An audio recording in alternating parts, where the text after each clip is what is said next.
మీకు ఈ ఎంటైర్ సినీ కెరియర్లో ది బెస్ట్ రోల్ అంటే మీరు ఏది సాటిస్ఫై అయ్యారు? ఐ థింక్ స్వర్ణ ఖడ్గం వాజ్ అ గ్రేట్ రోల్. అది టెలివిజన్ ఉంటే కానీ ఒక చాలా బిగ్ స్కేల్లో ఒక టీవీ షో చేశారు. ఒక వెరీ బిగ్గెస్ట్ బడ్జెట్ ఆ టైంకి అర్కా మీడియాలో దిగిపించారు. విత్ బాహుబలి టెక్నీషియన్స్తో స్టార్ట్ చేశారు. సో ఎస్, ఐ థింక్ స్వర్ణ ఖడ్గం వాజ్ కంప్లీట్ ఎక్స్పీరియన్స్ అనమాట. తర్వాత నెక్స్ట్ మూవీ వచ్చేసి మీకు యమహో యమహ, పూరి జగన్నాథ్ గారి బ్రదర్తో వర్క్ చేశారు. మంచి కాస్టింగ్, శ్రీహరి గారు కానివ్వండి. అది ఆ మూవీకి సంబంధించి జర్నీ ఎలా ఉండింది? ఐ థింక్ శ్రీహరి గారు వాజ్ లెజెండ్ అండ్ ఇప్పుడు కూడా వస్తే మీ ఆఫీస్కి తన హౌస్ దాటుకుని వచ్చాను. And I think was a very helping man.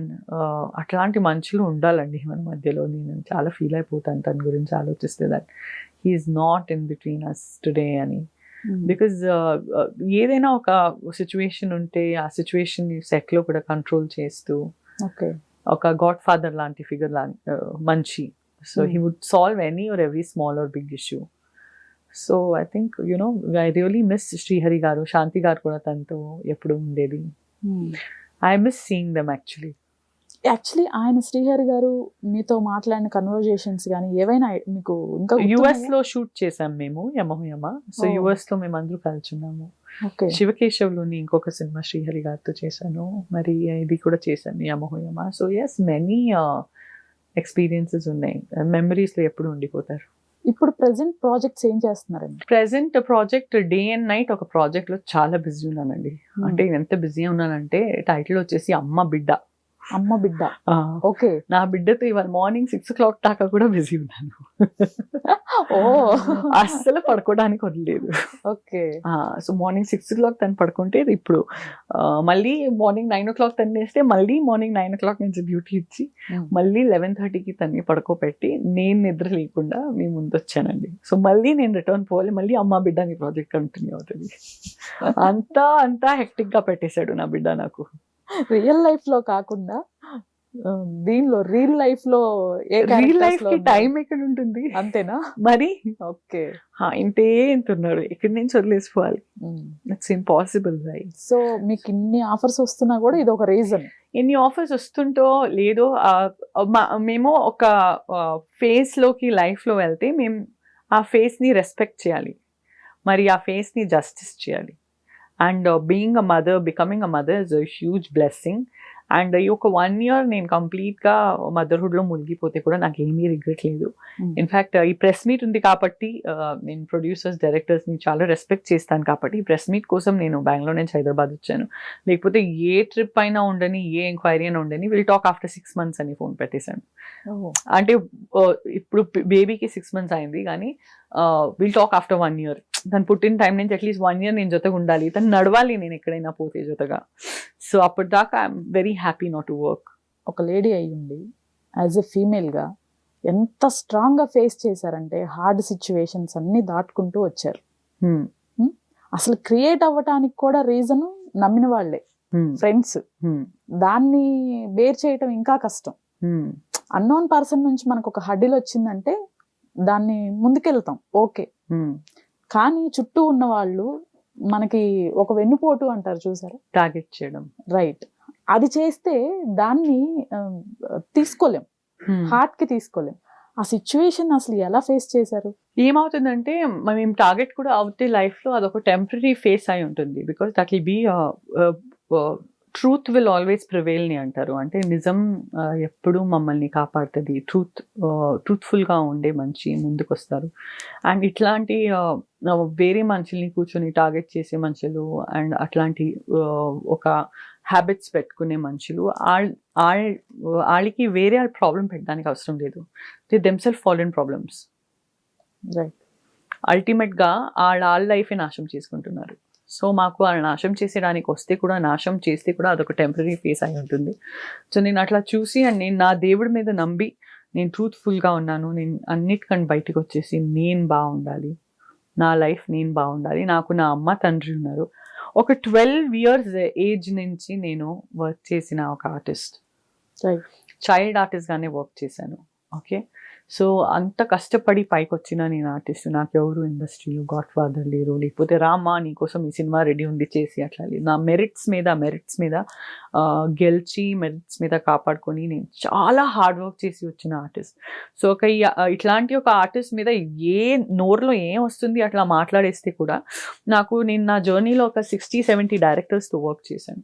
ఈ 60-70 డైరెక్టర్స్ కానీ, ఈ 60-70 ప్రొడ్యూసర్స్ కానీ వీళ్ళకి నా వైయక్తికం ఎట్లా అని బాగా తెలుసు, నా నేచర్ ఎట్లా అని బాగా తెలుసు. నాతో మంత్స్ టుగెదర్ ట్రావెల్ అయి ఉన్నారు. ఒక ప్రాజెక్ట్కి మంత్స్ టుగెదర్ మేము జొతకు బ్రతుకుతాం కదా, లిటరలీ మార్నింగ్ 7 to night 9 జొతకు ఉంటాం. సో లేదు ఈ అమ్మాయి అట్లా కాదు అని they know it. So on that merit I have got money Shankar. On that merit మలయాళంలో కూడా చోరాన్ని ఒక చాలా మంచి సినిమా ఇప్పుడు రిలీజ్ అవడానికి రెడీ ఉంది. ఆన్ దట్ మెరిట్ కన్నడలో ఇప్పుడు మత్తే అని ఇంకొక మూవీ రెడీ ఉంది. So I have multiple projects even now by the grace of God. And నేను ఎంత సిన్సియర్ ఆర్టిస్ట్ అని ఆల్రెడీ నా ఫిల్మ్ ఇండస్ట్రీలో కానీ లేకపోతే నా జనాలతో కానీ నేను ఆల్రెడీ ప్రూవ్ అయినా. సో ఇట్లాంటి ఒక అలిగేషన్స్ చేసి ఈ అమ్మాయి ఇట్లాంటిది, ఈ అమ్మాయి తప్పు అమ్మాయి, ఈ అమ్మాయి నేచర్ ఇట్లా, ఈ అమ్మాయి ఒక విలన్ లాంటిది, ఈ అమ్మాయి ఒక వ్యాంప్ లాంటిది చెప్తే చాలా పెయిన్ఫుల్ ఉంటుందండి. అంటే అసలు మాకు సంబంధమే లేకుండా ఉండే ఒక సిచ్యువేషన్లో ఈ అమ్మాయి ఇట్లా చేసింది అట్లా చేసింది, she's in to this, she's in to that చెప్తే ఏమీ ఒక ప్రూఫ్ లేకుండా, ఏమీ ఒక బేస్ లేకుండా ఊరికే చెప్పి. అండ్ ఏమవుతుందంటే today's state you know how the media is. 10 ఛానల్లో 8 channels are negative, 2 channels are very good. So ఒక ఛానల్ ఏదో ఏలు పెట్టి నెగటివ్ మాట్లాడడం స్టార్ట్ చేస్తే దాన్ని కాపీ చేస్తూ దాన్ని బేస్గా చూస్తూ 5-6 ఛానల్స్లో టెలికాస్ట్ అయిపోతుంది. దానికి ప్రూఫే ఉండదు. But who will suffer? ఆ అమ్మాయి సఫర్ అవుతుంది, ఆ అమ్మాయి ఫ్యామిలీ సఫర్ అవుతుంది. బట్ అల్టిమేట్లీ ఇవన్నీ నడిస్తే అదొక bad time. It's just a bad time. ఎట్లా ఈ ఫుల్ లైఫ్ నేను ఎంత బ్యూటిఫుల్గా లీడ్ చేస్తూ వచ్చాను. దేవుడు ఇచ్చింది అన్నీ ఉంది మా దగ్గర. ఇప్పుడు మాకు ఇది తక్కువ అని ఎక్కడ నేను ఒక చోట చెప్పడానికి అవసరం లేదు. I'm very self sufficient and very satisfied in my life. But ఈ ఒక బ్యాడ్ డ్రీమ్ ఏముందో అది బ్యాడ్ డ్రీమ్గా వదిలేస్తే మేము మళ్ళీ మా లైఫ్లోనే ఛాలెంజ్గా తీసుకుని మేము వచ్చి ఎంచుకుంటామంటే డెఫినెట్లీ యూ విల్ స్టాండ్. ఒక పర్సన్ మీకు క్లోజ్ అయితే ఆ పర్సన్కి స్టాండ్ తీసుకోవటం ఇదే ఇక్కడ వరకు తీసుకొచ్చింది అనుకోవచ్చు కదా. లేదు అంటే మేము స్టాండ్ తీసుకోవడం కంటే ట్రూత్ విల్ ప్రివేల్ అండి. నిజమేముంది అల్టిమేట్ గా. ఫ్రెండా సుశాంత్ గారు? మీకు ఫ్రెండా తనేమన్నా? లేదు, this is nothing to do with Sushant. Okay this is nothing to do with Sushant. ఎందుకని పర్సనల్ గా మిమ్మల్ని టార్గెట్ చేయడానికి? అవుతుందండి పర్సనల్ గా. ఇప్పుడు ఇన్ని మంచి ప్రాజెక్ట్స్ నాకు ఎందుకు వస్తాయి? దాన్ని మేము వివరంగా ఏదైనా ఆన్సర్ చెప్పొచ్చు. మంచిది మాకే జరిగితే ఎప్పుడో ఒకసారి చెడ్డది కూడా జరుగుతుంది. ఈవెన్ మీ మ్యారేజ్ కూడా ఒక కాంట్రవర్సీ చేశారు. ఆ తర్వాత డివోర్స్ అని ఇంకో కాంట్రవర్సీ చేశారు మీరు. లేదు, డివోర్స్ కాంట్రవర్సీ ఎవరు చేశారు, మ్యారేజ్ కాంట్రవర్సీ ఎవరు చేశారు? These were clear TRP gimmicks అండి. ఇది ప్రతి ఒక్క అమ్మాయికి నడుస్తుంది. If you are not available to answer back. And ఇదన్నీ నడిచినప్పుడు నా దగ్గర నా ఫోన్స్ లేవు రిప్లై చేసి ఆపడానికి. నా ఫోన్స్ తీసేశారు నా నుంచి. చాలా పెద్ద లెవెల్లో ఒక కుట్రం నడిచింది. తర్వాత నేను రిటర్న్ వచ్చి ఎంత గట్టిగా జవాబు ఇవ్వాలో అంత గట్టిగా ఇచ్చాను. అవును, మీరు రూమర్స్ చేయాలంటే మీరు మీ స్వంత ఇంట్లో ఉండే అమ్మాయిల మీద చేయండి, నా మీద చేయొద్దు. Just for TRP stop doing this with me. Okay, television rating కోసం పోయి అమ్ముకోవాలంటే మీరు ఎవరికైనా మీ ఫ్యామిలీ నుంచి పోయి అమ్ముకోనండి. దా దగ్గర రావద్దు. Without any base, without any proof మీరు ఎట్లా మాట్లాడతారు ఒక అమ్మాయి గురించి? ఏం మాట్లాడుతున్నారు మీకే తెలుసా? ఏం మాట్లాడుతున్నారు? ఎవరి గురించి మాట్లాడుతున్నారు? నేను కూర్చొని వింటే ఇది నా గురించి మాట్లాడుతున్నారా? నేను అక్కపక్కన చూసి ఇది నేనేనా, నా పేరే పెడుతున్నారా, నా ఫోటోనే పెడుతున్నారా అని నేనే షాక్ అవుతున్నా.